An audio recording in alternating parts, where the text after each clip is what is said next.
kayıpsız olmaz yine, Ali'ye selam olasın. Allah Allah Allah Allah, Allah Allah Allah Allah.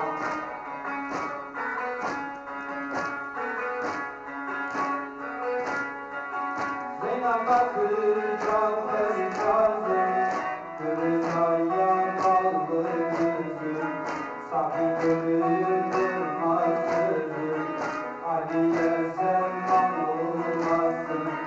Allah Allah Allah Allah, Allah Allah Allah Allah.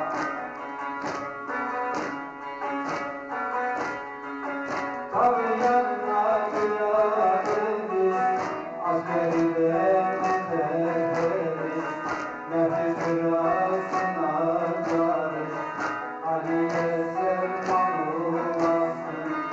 Allah Allah Allah Allah, Allah Allah Allah Allah.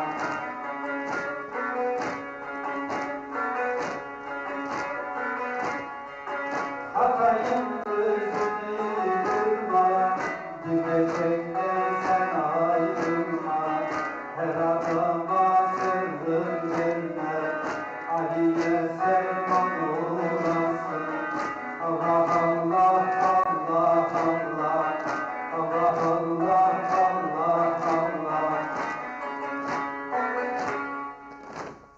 Allah Allah. Allah Allah. Allah Allah. Ya Rabbi ismini tevhid ettik, zikrettik Ya Rabbi. Tevhidimizi, zikrimizi kabul eyle Ya Rabbi. Sana sığınıyoruz Ya Rabbi. Ehl-i Beyt aşkına, 12 imamlar aşkına, 14 masumlar, 17 mukaddes aşkına Ya Rabbi.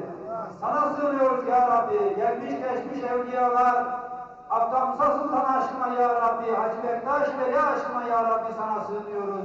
Kusurlarımızı affedesin Ya Rabbi, şerlerimizi def edesin Ya Rabbi. Hür geçen demine Ya Rabbi. Allah Allah diye hak olması yiye canlar gelin semağa dönelim.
İçeri gelmeyecek misin?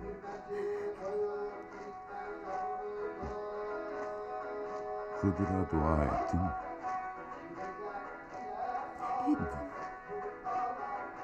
Peki Azat için dua ettin mi?